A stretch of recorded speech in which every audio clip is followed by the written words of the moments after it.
الحمد لله رب العالمين والصلاة والسلام على محمد الخاتم الأنبياء والمرسلين وعلى تابع الأتم إمامنا المهدي الموعود وعلى آلهما وأصحابهما أجمعين. قال الله تبارك وتعالى في القرآن المجيد والفرقان الحميد: فأعوذ بالله من الشيطان الرجيم. بسم الله الرحمن الرحيم. ولا تحسبن الذين قتلوا في سبيل الله أمواتا بل أحياء عند ربهم يرزقون. صدق الله العلي العظيم. وقال النبي صلى الله عليه وسلم: تركت فيكم ثقلين اہل البیت والقرآن، او کما قال علیہ الصلاۃ والسلام. محترم حاضرین نماز جمعہ، جیسا کہ ہم سب اس بات سے بخوبی واقف ہیں کہ ہم پر، ہمارے سروں پر محرم الحرام کا مقدس ترین مہینہ سایہ فگن ہے، اور ہم سب اس بات سے بھی واقف ہیں کہ اس مہینے میں ایک عظیم شہادت کے سلسلے میں معرکہ پیش آیا، جسے کربلا کے نام سے، معرکہ کربلا کے نام سے یاد کیا جاتا ہے. ہر دور میں حق اور باطل آپس میں ٹکراتے رہے ہیں، اور جو باطل پرست ہیں جھوٹ کی بنیاد پر، باطل خیالات کی بنیاد پر جو اپنی دنیا سجانا چاہتے ہیں، ان کے مقابلے ہر دور میں، ہر نبی کے دور میں، اور خصوصاً خاتم النبیین محمد الرسول اللہ محمد مصطفیٰ صلی اللہ علیہ وسلم کے دور میں اس طرح کے معرکے پیش آتے رہے. کبھی جنگ بدر تو کبھی جنگ احد، کبھی جنگ حنین، کبھی جنگ خندق، تو کبھی کچھ. غرض یہ کہ خصوصاً خاتم النبیین محمد الرسول اللہ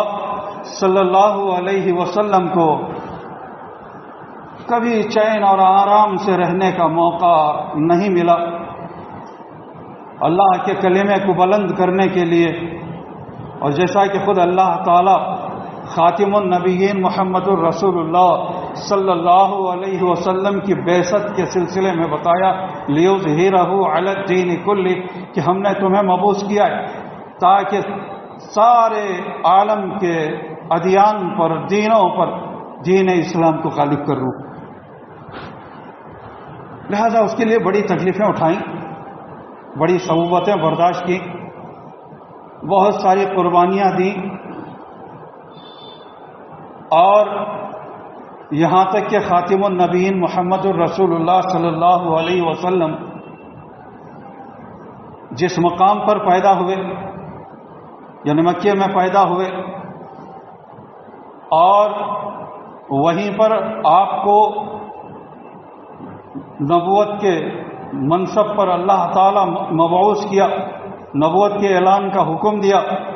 وحی کا سلسلہ شروع ہوا، اور پھر وہاں سے اللہ تعالی حکم دیا کہ سب سے پہلے اپنے گھر والوں کو دین حق کی، حق و صداقت کی دعوت دیں، کلمہ لا الہ الا اللہ کی طرف بلائیں، توحید کی طرف بلائیں، اپنے رسالت اور ختم نبوت کے سلسلے میں آگاہ کریں. تو رسول اللہ صلی اللہ علیہ وسلم اپنے گھر والوں کو جمع کیا، یہ کے بعد دیگرے کئی وقت جمع کیا، اور نبی کریم صلی اللہ علیہ وسلم جو صادق و مصدوق تھے جن کو امین کا لقب ملا ہوا تھا، صادق و امین کے لقب سے آپ کو پکارا جاتا تھا، تو آپ پوری دیانت داری اور امانت داری کے ساتھ دین اسلام کا پیغام اور کلمہ لا الہ الا اللہ کا پیغام لوگوں تک پہنچانے کے لیے بڑی تکلیفیں اٹھائیں، بڑی قربانیاں دیں، بہت ساری پریشانیاں اٹھائیں، پتہ نہیں کیسے کیسے ستایا گیا رسول اللہ صلی اللہ علیہ وسلم کو، اور آپ کے دست مبارک پر بیعت کر کے اسلام قبول کر کے دین اسلام میں جو داخل ہوئے تھے ان سب کو بڑی پریشانیوں کا شکار ہونا پڑا، مار کوٹ پتہ نہیں کیا کیا ہوا، اور ظلم و ستم بربریت کے بہت زیادہ انتہا کو پہنچ جانے پر حبشہ کی ہجرت ہوئی، صحابہ کو حبشہ کی طرف ہجرت کا حکم دیا۔ پھر رسول اللہ صلی اللہ علیہ وسلم اسی مشن پہ لگے رہے، اور 70 مسلمان 13 سال کی نبوت کی زندگی میں مکے کے قیام کے دوران 70 مسلمان ہوئے۔ رسول اللہ صلی اللہ علیہ وسلم کوفت کا شکار ہوئے، پریشان ہوئے، دل میں خیال گزرا کہ اللہ پتہ نہیں کیا بات ہے، اتنی محنت کے بعد، اتنی صعوبتوں اور اتنی قربانیوں کے باوجود 13 سال کی مدت میں صرف 70 مسلمان ہوئے۔ یہ اس لیے سوچا کہ سورہ فتح میں اللہ تعالی رسول اللہ صلی اللہ علیہ وسلم کی شان میں فرمایا ہے کہ وہ دین اور ایمان کے سلسلے میں لوگوں کے حق میں بہت زیادہ حریص، اب حرص بہت بری چیز ہے، لیکن دین کے پیغام کو پہنچانے کے سلسلے میں بہت زیادہ حریص، یعنی بہت زیادہ تمنا رکھتے تھے، اس کی کوشش کرتے تھے۔ لہذا آپ کی شان اور آپ کا مقام تھا اور آپ کی کوششیں تھیں، باوجود اس کے اس طرح کا معاملہ پیش آیا، تو پھر اللہ تعالیٰ نے فرمایا اے میرے حبیب، بے شک آپ تکلیفوں کا شکار ہوئے، آپ کو بہت زیادہ تکلیفیں پہنچائی ہیں مکے والوں نے، اور بہت ستایا ہے، آپ کے صحابہ کو، میرے بندوں کو بھی ستایا ہے، سب کو مدینے کی طرف ہجرت کروا دے۔ پھر آپ بھی مدینے کی طرف ہجرت کر دیں۔ لہذا اللہ کے حکم کے بعد مدینے کی طرف ہجرت ہوئی، اور وہاں جانے کے بعد صرف 10 سال کی مدت میں 1 لاکھ سے زیادہ مسلمان ہوئے، دین حق کو جانا، پہچانا، مانا، ایمان لائے۔ ابھی میں نے عرض کیا کہ اس کے لیے بہت ساری جنگوں کا سامنا کرنا پڑا، غرض یہ کہ اتنی ساری صعوبتوں اور پریشانیوں کا شکار ہونے کے بعد، اتنی کوششوں کے بعد، اتنے بڑے ظلم و ستم سہنے کے بعد جو دین اسلام پھیلنے لگا، اور پھر جب رسول اللہ صلی اللہ علیہ وسلم اس دنیا سے تشریف لے گئے، آپ کا وصال ہوا، تو خلافت کا دور شروع ہوا۔ چاروں خلفاء ایک کے بعد دیگر امیر المومنین، امیر المسلمین بنے۔ پھر حضرت علی کرم اللہ وجہہ، ان کے دور میں حضرت علی کرم اللہ وجہہ کو بھی بہت ستایا، شہید کیا۔ آپ کے بڑے صاحبزادے حضرت امام حسن رضی اللہ تعالیٰ عنہ کو بھی شہید کیا گیا۔ جس طرح سے بھی ہو، جب دین اسلام کے خلاف چلنے والے جس قسم سے بھی کسی کو تکلیف دیتے ہیں، موت کا شکار بناتے ہیں، تو وہ شہادت ہے۔ غرض یہ کہ حضرت امام حسین رضی اللہ تعالیٰ عنہ کی باری آئی، اور ادھر یزید پلید، وہ اس کا کردار صحیح نہیں تھا، ہر قسم کی برائی اس کے اندر تھی، اور ایسے میں کوفہ والے حضرت امام حسین رضی اللہ تعالیٰ عنہ کی سیرت کے تعلق سے کربلا کے واقعات کے سلسلے میں بہت ساری کتابیں ہیں. واقعہ یوں بیان کیا جاتا ہے کہ بہت سارے خطوط لکھ کر کوفے والوں نے حضرت امام حسین رضی اللہ تعالیٰ عنہ کو کوفہ کے لیے بلایا اور اس طرح سے بلایا کہ آپ تشریف لے آئیں. اس وقت روئے زمین پر سوائے آپ کے اللہ کے برگزیدہ بہت محترم ترین بندہ کوئی نہیں ہے، آپ کے ہاتھ پر ہم بیعت کرنا چاہتے ہیں. ان خطوط کے موصول ہونے کے بعد آپ نے اس سلسلے میں جائزہ لیا، سوچ بچار کی، مشورے بھی کیے. پھر اس کے بعد ذی الحج کا مہینہ تھا. حضرت امام حسین رضی اللہ تعالیٰ عنہ مدینے سے نکل کر مکے آئے، پھر وہاں سے کوفہ کے لیے روانہ ہوئے. اور جب کوفہ کے لیے روانہ ہوئے تو سارے واقعات ہر سال بیان کیے جاتے ہیں. تو اس طرح سے سب کو معلوم ہے کہ کوفہ پہنچنے کے بعد حضرت امام حسین رضی اللہ تعالی عنہ کے ساتھ کیا معاملہ پیش آیا. کوفہ جب پہنچے، دریائے فرات کے کنارے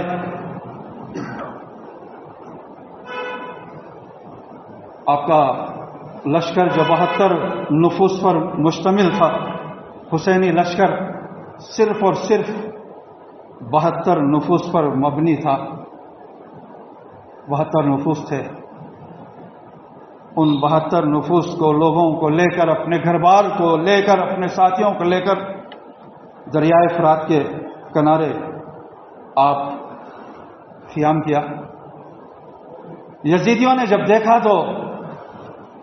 سب سے پہلے آپ پر دریائے فرات کا پانی بند کر دیا،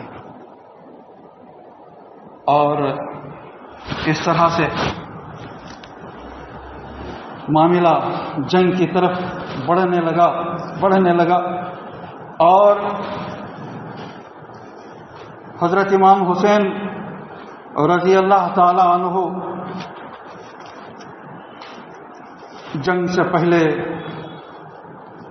بہت سارے خطبات دیے، یعنی تقریر فرمائی، واعظ و نصیحت کی. فرمایا وَإِنِّي لَمْ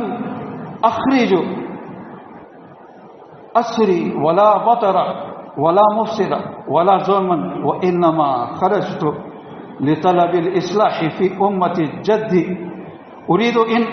أَمْرَ بِالْمَعْرُوفِ وَنَهْيَ عَنِ الْمُنكَرِ وَأَسِرْ بِسِيرَةِ جَدِّي وَأَبِي علی ابن ابی طالب. یعنی کئی خطبے دیے. اس میں سے ایک خطبہ یہ بھی تھا کہ مدینے سے میرا نکلنا نہ خود پسندی ہے اور نہ خود نمائی ہے، نہ اپنی ذات کو منوانا ہے، نہ ہی کوئی تفریح ہے، نہ کوئی اور مشغلہ ہے، نہ کوئی اور مقصد ہے، اور نہ فتنہ فساد پیدا کرنا ہے، اور نہ ظلم و ستم میرا مقصد ہے، نہ حکومت کرنے کا لالچ ہے. میں تو صرف اس لیے نکلا ہوں کہ اپنے نانا رسول کی امت کی اصلاح کروں، امر بالمعروف و نہی عن المنکر کو انجام دوں، اور یوں اس انجام دہی میں اپنے نانا رسول اور اپنے والد گرامی علی ابن ابی طالب کی پیروی کروں. لیکن یہ کہ جتنے بھی خطبے آپ سے سنتے رہے، اور واقعے کے قرینے سے پتہ چلتا ہے کہ جو کوفیوں نے خطوط لکھ کر بلائے، 2-3 تھیلے خطوط تھے.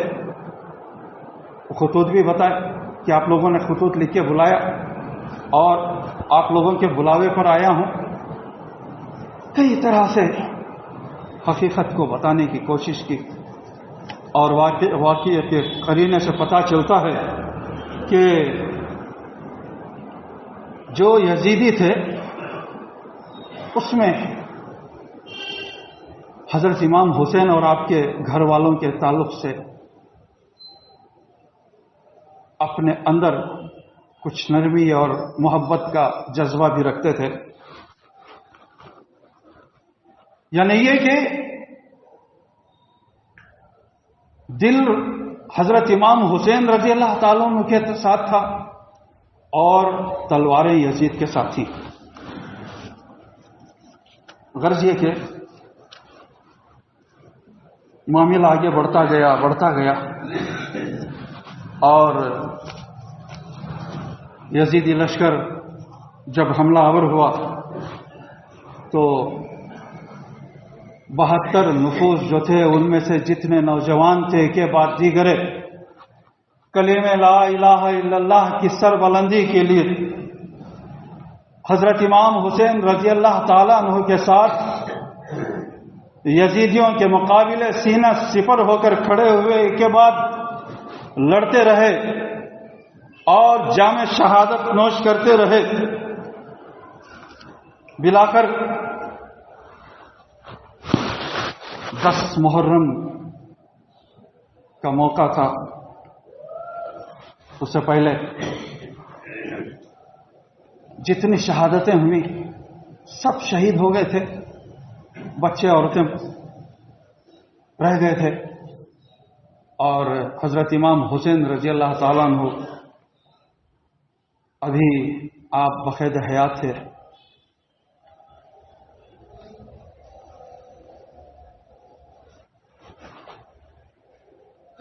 حضرت امام حسین رضی اللہ تعالیٰ عنہ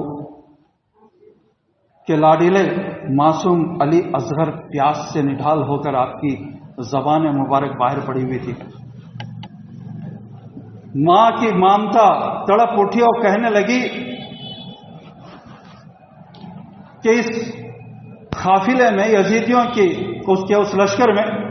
بچوں والے بھی تو ہیں، بچے کو لے جائیں اور بتائیں اور فرمائیں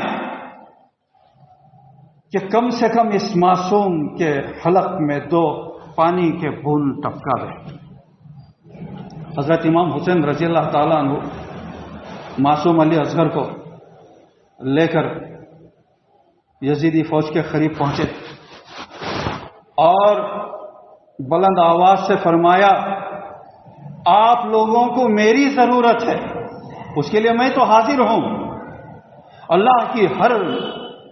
اس کی جو کچھ کی مرضی ہے اس کے لیے میں راضی ہوں، لیکن یہ معصوم علی اصغر پیاس سے بڑا نڈھال ہو گیا ہے اور پیاس کی وجہ سے زبان حلق کے باہر پڑی ہوئی ہے. 2 بوند پانی کے معصوم علی اصغر کے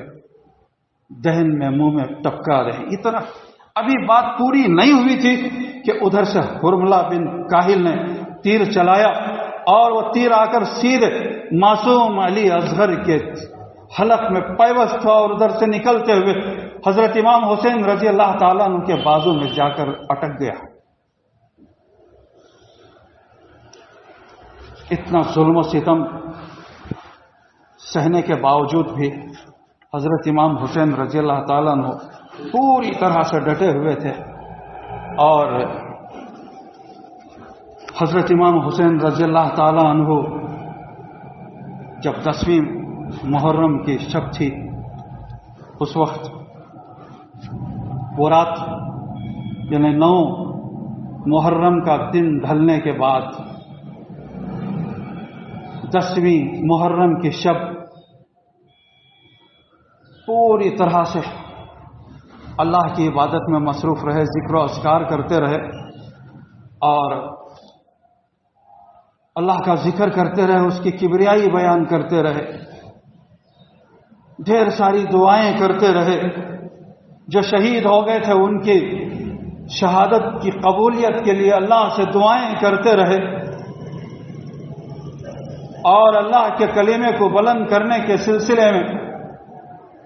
اللہ سے التجا کرتے رہے. اور 10ویں محرم کی صبح صادق ہوئی، نماز فجر ادا کی اور اپنے گھر والوں سے بولا چلا معاف کرایا اور پھر اپنے سر مبارک پر اپنے نانا رسول کا امامہ باندھا اور اوپر اپنی والدہ کی چادر کو اوڑھا اور پھر اپنے والد گرامی حضرت علی ابی طالب کی تلوار کو کمر میں لٹکایا، کعبے کی طرف منہ کر کے فرمانے لگے، اے اللہ، میرے دل کی ہر بات کو تو جانتا ہے، تو عالم الغیب ہے، دلوں کے وسوسوں کو بھی جانتا ہے، میرا مدینے سے نکلنا اور یہاں تک آنا سب کچھ تجھ پر روز روشن کی طرح سے ظاہر ہے۔ میرا مقصد نہ حکومت کرنا ہے، نہ کسی قسم کا لالچ ہے، کسی قسم کا اقتدار میرا مقصد نہیں ہے، سب کچھ یا اللہ تیرے علم میں ہے، تو جانتا ہے۔ اگر تیری مرضی یہی ہے کہ میں بھی تیرے کلمے کو بلند کرتے ہوئے شہید ہو جاؤں تو اس کے لیے میں بھی راضی ہوں، راضی برضا ہوں۔ اور مدینے کی طرف رخ کیا، فرمانے لگے، اے نانا جان، آپ کا کلمہ پڑھنے والے آپ کے پیارے نواسے کے خون کے پیاسے بنے ہوئے، بس میں آپ کے لائے ہوئے دین کی حفاظت کے لیے یہاں آیا ہوا، میرا ارادہ تو تھا کہ نکل کر آپ کی خدمت میں حاضر ہوں، لیکن آپ کا کلمہ پڑھنے والے بظاہر اس کی بھی مہلت مجھے نہیں دی، چلا آیا ہوں۔ ہر کوئی شہادت کا جام نوش کیا، اب لگتا ہے کہ میری بھی باری ہے، بس آپ کے لائے ہوئے دین کی اور اللہ کے کلمے کی سر بلندی کے لیے کمر بستہ ہوں اور آگے بڑھتا ہوں۔ پھر اپنے گھر والوں سے، گھر کے جتنے افراد تھے ان سب سے بولا چلا معاف کرایا اور تلوار لے کر میدان جنگ میں آگے بڑھتے گئے۔ اب یہاں پر ایک نکتہ یہ بیان کروں کہ اسی روایت کو باقی رکھنے کے لیے سارے اقوام میں مسلمانوں کے جتنے جماعتیں ہیں ان سب میں الحمدللہ مہدوی جماعت ایک ایسی جماعت ہے کہ امام عالی مقام حضرت امام حسین رضی اللہ تعالیٰ عنہ کے اس عمل کو زندہ رکھتے ہوئے 10ویں محرم کو، جیسا کہ حضرت امام حسین رضی اللہ تعالیٰ عنہ 10ویں محرم کو جنگ کے میدان میں جانے سے پہلے اپنے گھر والوں سے بولا چلا معاف کرایا، اسی طرح سے ہم بھی 10ویں محرم کو اپنے گھر والوں سے، رشتہ داروں سے، محلے والوں سے، ہر کسی سے جانے انجانے سب سے معاف کراتے ہیں، بولا چالا معاف کرو واسطے اللہ کے، یہ کہتے ہوئے نکلتے ہیں، کر جاتے ہیں اور سب سے معافی طلب کرتے ہیں، اور جو معاف کراتا ہے وہ دل سے معاف کراتا ہے، اور جو معاف کرتے ہیں وہ بھی امید کے سب دل سے معاف کرتے ہیں۔ غرض یہ کہ اس کو باقی رکھنا چاہیے کہ امر مستحسن ہے، اسے اس موقع پر آپس کی سب چپ خلیشیں، ساری کدورتیں دور ہو جاتی ہیں۔ پیر مرشد حضرت کوثر مہدوی رحمۃ اللہ علیہ نے فرمایا، ختم آپس کا اختلاف کرو، ختم آپس کا اختلاف کرو، خانہ قلب اپنا صاف کرو، دوستو بھائیو خدا کے لیے بولا چلا معاف کرو، ختم آپس کا اختلاف کرو، خانہ قلب اپنا صاف کرو، دوستو بھائیو خدا کے لیے بولا چالا میرا معاف کرو۔ بس یہ بات ہے، کل کا جو کام کرنا ہے آپ کے سامنے اس طرح سے کرنا ہے، اور اس کے علاوہ رسول اللہ صلی اللہ علیہ وسلم نے فرمایا، ان النبی صلی اللہ علیہ وسلم یأمرنا بصوم عاشوراء وَيُحَسُّنَ يَتَحَادُ اور کما قال علیہ الصلوۃ والسلام۔ صحابہ اکرام رضوان اللہ تعالیٰ علیہ مجمعین فرماتے ہیں کہ ہم کو عاشورے کے دن کا روزہ رکھنے کا حکم فرماتے تھے رسول اللہ صلی اللہ علیہ وسلم، ترغیب دیتے تھے اور ہمارے ساتھ عہد و پیمان کرتے تھے۔ صحابہ کی ایک جماعت آئی رسول اللہ صلی اللہ علیہ وسلم کی خدمت میں، عرض کرنے لگے اے اللہ کے رسول، یہودیوں کا بھی یہ معمول ہے کہ 10ویں محرم کا وہ روزہ رکھتے ہیں۔ تو رسول اللہ صلی اللہ علیہ وسلم نے فرمایا کہ اگر زندہ رہا تو اگلے سال 2 روزے رکھوں گا، اس لیے کہ ہم مسلمانوں کو ان سے زیادہ اللہ کی عبادت کرنے کا حق ہے اور ہمیں چاہیے کہ اور زیادہ ہم عبادت کریں۔ اور فرمایا کہ 10ویں محرم کا روزہ رکھیں اور اس کے ساتھ 9ویں محرم کے روزے کو شامل کریں، نہ ہو تو کم سے کم 10ویں محرم کا روزہ رکھ کر اس کے ساتھ 11ویں محرم کا روزہ رکھیں۔ اور اس کے متعلق فرمایا کہ اگلے پچھلے گناہوں کو اللہ تعالیٰ معاف کر دیتے ہیں۔ تو اس طرح سے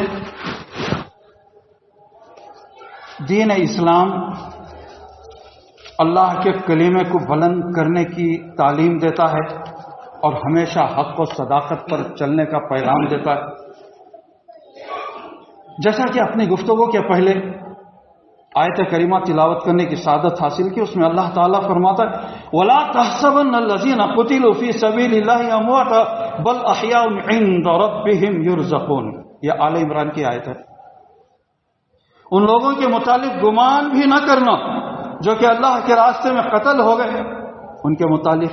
یہ نہ سوچنا کہ وہ مر گئے، ختم ہو گئے، نہیں، بلکہ وہ زندہ ہیں اور اپنے رب سے رزق بھی ان کو ملتا ہے۔ اور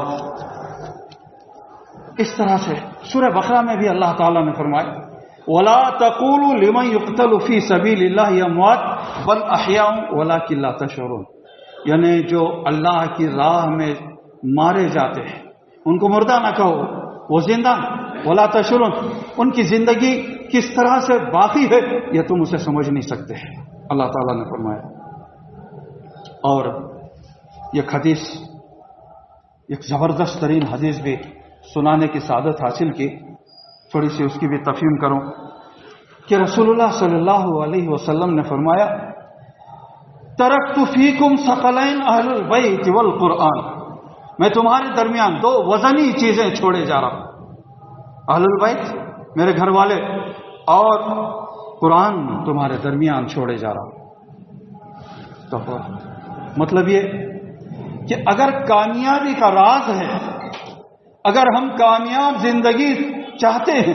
دنیا میں کامیاب زندگی چاہتے ہیں، خصوصاً آخرت کی کامیابی چاہتے ہیں، تو ہمیں چاہیے کہ قرآن، خصوصاً جو ہم مہدوی القرآن والمہدی امامنا کا نعرہ بلند کرتے ہیں، بابائیں کے دوہل اس بات کا اعلان کرتے ہیں کہ قرآن اور مہدی ہمارا امام ہے، تو اس کو اپنا امام بنائیں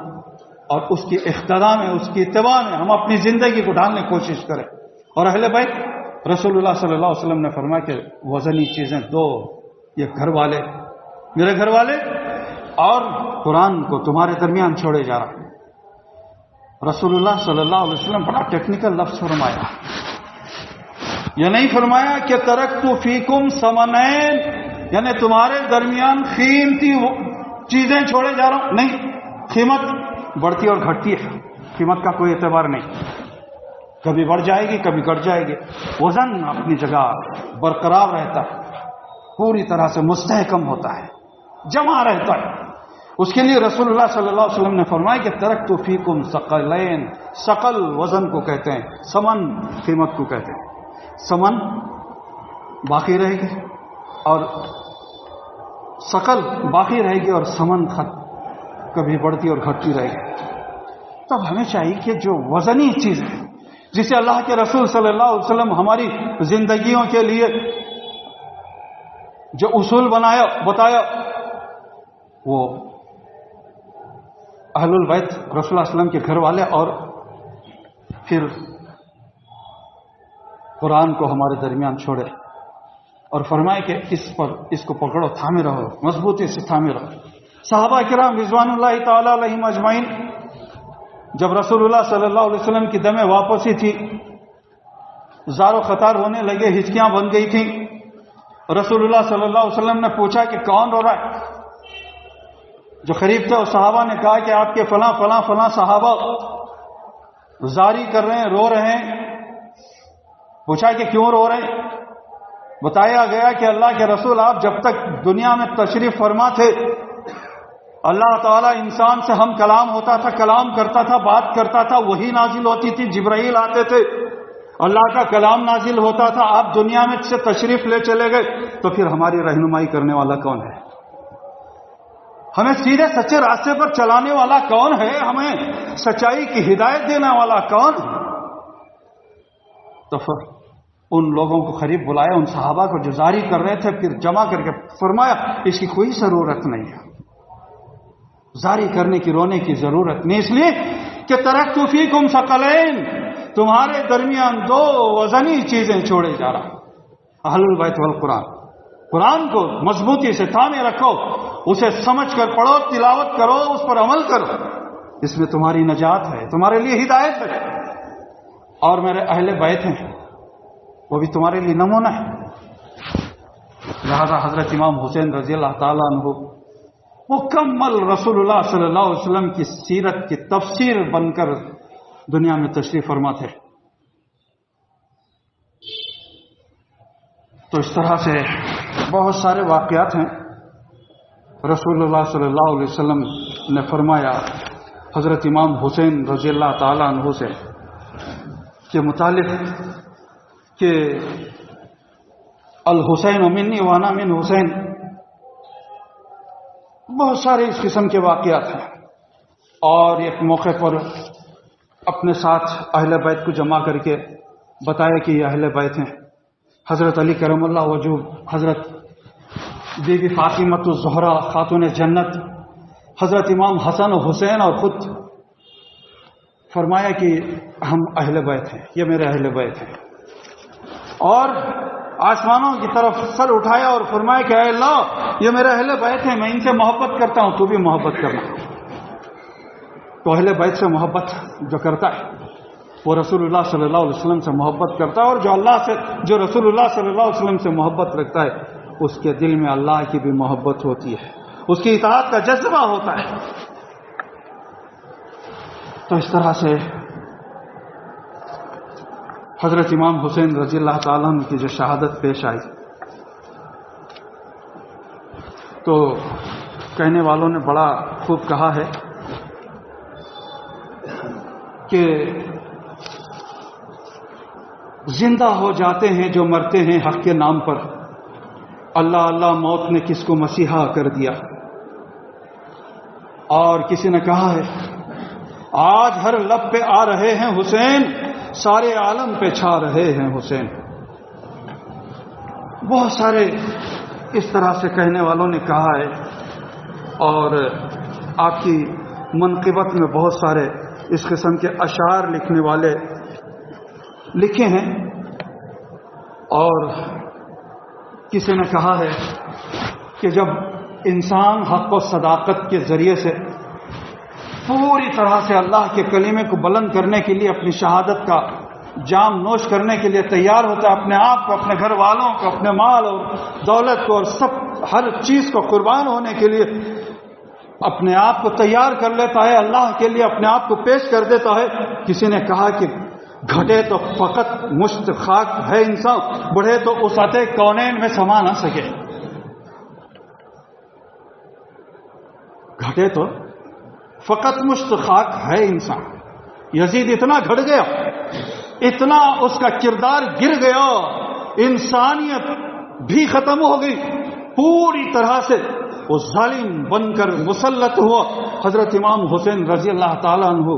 جب تک شہید نہیں ہوئے اس وقت تک سکون کا سانس نہیں لیا، اور نتیجہ یہ ہوا کہ اس پر قیامت تک لعنت اور ملامت ہوتی رہے گی۔ اس لیے اس نے کہا ہے گھٹے تو فقط مشت خاک ہے انسان، سوائے ایک مشت خاک کے اس کی کوئی حیثیت نہیں، بلکہ جب قبر میں دفنایا گیا یزید کو، مختار ثقفی کا جب دور آیا، عاشق رسول تھا، اہل بیت کا عاشق تھا، واقعے کے قرینے سے پتہ چلتا ہے کہ ہر کسی کو جو کہ اہل بیت کے افراد پر حضرت امام حسین علی مقام رضی اللہ تعالیٰ عنہ پر جو بھی ظلم ڈھائے تھے، ان سب کو اکٹھا کیا، جمع کیا، سب کو جو زندہ تھے ان کو باپ کے سامنے بیٹے کو قتل کیا، بیٹے کے سامنے باپ کو قتل کیا، اور ان کو دفناتا گیا، پھر نکالا اور پھر ان کی ہڈیوں کو جلاتا گیا، اور آخر میں اتنا سکون نہیں پایا کہ یزیدیوں نے کتنا ظلم و ستم کیا اہل بیت پر، رسول اللہ صلی اللہ علیہ وسلم کے گھر والوں پر، کتنا رسول اللہ صلی اللہ علیہ وسلم کی روح کو تڑپایا ہے، تڑپ اٹھا اور تلاش کرنے لگا، پوچھنے لگا کہ یزید ملعون کی قبر کہاں ہے؟ تلاش کرتے کرتے کرتے قافلے کے ساتھ پہنچا، دیکھا تو یہ گھوڑ اور کچرے کے نیچے یزید کی خبر دبی ہوئی ہے، اسے گھوڑ اور کچرے کو ہٹایا گیا، اور آج بھی یہی معاملہ ہے، یزید کی قبر پر گھوڑ اور کچرا ڈالا جاتا ہے،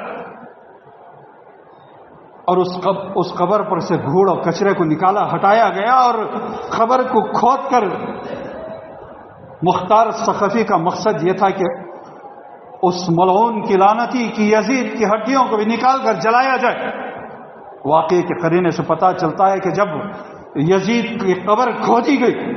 تو اندر سے ہڈیاں جلی ہوئی نظر آئیں۔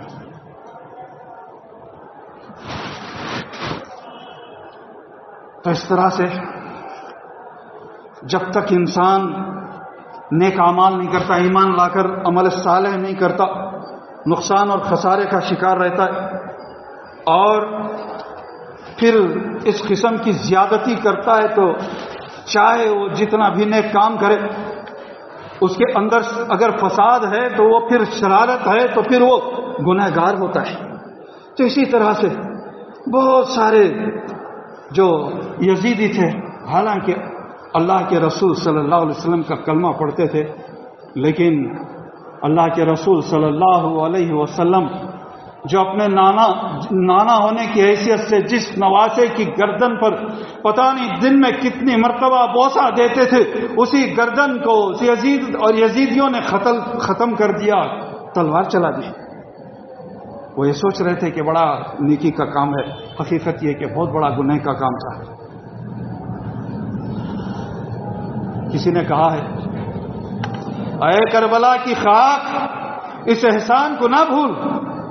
تڑپی ہے تجھ پر لاش جگر گوشہ رسول۔ اسی طرح سے کسی نے کہا ہے، کرتی رہے گی پیش شہادت حسین کی، آزادی حیات کا وہ سرمدی اصول، چڑھ جائے کٹ کے سر تیرا نیزے کی نوک پر، ہرگز تو فاسقوں کی اطاعت نہ کر قبول۔ اور حضرت خواجہ معین الدین چشتی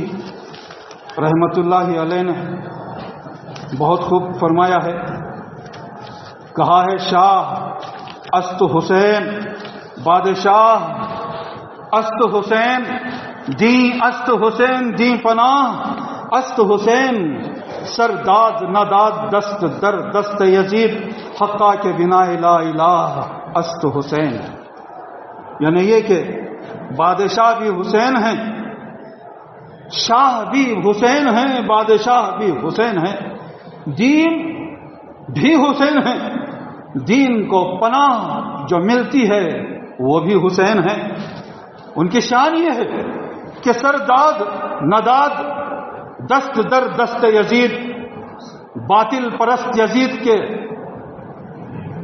آگے سر نہیں جھکایا، سر تو دے دیو، سرداد نداد دست در دست یزید، یزید کے ہاتھ میں اپنا ہاتھ نہیں دیا۔ صحیح اگر پوچھا جائے حقا کے بنا لا الہ است حسین، حقیقت تو یہ ہے کہ حضرت امام حسین رضی اللہ تعالی عنہ جو کلمہ لا الہ الا اللہ کا معنی، اس کا مطلب، اس کی مفہوم اور اس کا خلاصہ اور اس کی جو روحانیت لا الہ الا اللہ کی تھی جو ختم ہو رہی تھی. جو لا الہ الا اللہ پڑھ لیتا ہے وہ ہر خوف سے آزاد ہو جاتا ہے, ہر کسی کے سامنے جھکنے سے آزاد ہو جاتا ہے, اور خصوصاً باطل اور باطل پرستوں کے سامنے جھکنے سے وہ آزاد ہو جاتا ہے. جو لا الہ الا اللہ کہتا ہے, اللہ کے سوا کسی کو معبود تسلیم نہیں کرتا, لا مسجود الا اللہ, لا مقصود الا اللہ, لا موجود الا اللہ, کسی کو اللہ کے سوا موجود نہیں پاتا, اللہ کے حضور ہمیشہ حاضر رہتا ہے, اللہ کو ہی اپنا الہ مان کر صرف اس کے آگے اپنے آپ کو جھکاتا ہے اور ہر معاملے کو اللہ کے سامنے پیش کرتا ہے, تو وہ ہر قسم سے اپنے آپ کو آزاد کر لیتا ہے. لیکن یزید اور یزیدیوں نے لا الہ الا اللہ تو پڑھ لیا, لیکن اس کی روح جو لا الہ الا اللہ کی تھی اس کو بھلا بیٹھے اور اس کو ختم کر دیا, اور اس روح کو لا الہ الا اللہ کی روحانی اس طاقت کو زندہ کرنے کے لیے, لا الہ الا اللہ کو بلند کرنے کے لیے حقہ کے بنا لا الہ است حسین. صحیح اگر پوچھا جائے تو لا الہ الا اللہ کا پوری طرح سے وجود, بلکہ اس کو پھر سے وجود میں لانے والے امام حسین ہیں. یہ ساری چیزیں حضرت امام حسین رضی اللہ تعالیٰ عنہ کی شہادت سے پیش آئیں, اور اس طرح سے گویا کہ حضرت امام حسین رضی اللہ تعالیٰ عنہ اپنا اور اپنے گھر والوں کی قربانی دیتے ہوئے بہت بڑا میسج دیا ہے, یہ کہ جب بھی ہم باطل کا سامنا کریں اس کے سامنے نہ جھکیں, اور اسلام کی سربلندی کے لیے ہمیشہ کمر بستہ رہے. ہمارے دلوں میں صرف اور صرف اللہ کی محبت ہو, رسول اللہ صلی اللہ علیہ وسلم سے سچا عشق و محبت ہو, اور اہل بیت کی سچی محبت ہو, اور سارے انبیاء اور خصوصاً خاتم النبیین محمد الرسول اللہ صلی اللہ علیہ وسلم نے جو دین لایا تھا, جو دین پر چلا اور چلنا سکھایا, اس کی بقا کے لیے اپنے آپ کو پوری طرح سے قربان کرنے کے لیے تیار رہیں. تو یہی حسینیت ہے, اور اس طرح کی باتوں کو ختم کرنے کا جذبہ جو ارادے رکھتے ہیں, ناپاک ارادے رکھتے ہیں, وہ یزیدیت ہے. اس کے لیے کسی نے خوب کہا ہے, قتل حسین اصل میں مرگ یزید ہے, قتل حسین اصل میں مرگ یزید ہے, اسلام زندہ ہوتا ہے ہر کربلا کے بعد. کہنے کو تو بہت ساری باتیں ہیں, ہمیں چاہیے کہ حضرت امام حسین رضی اللہ تعالیٰ عنہ اور آپ کے گھر والوں کی طرح سے حق و صداقت کو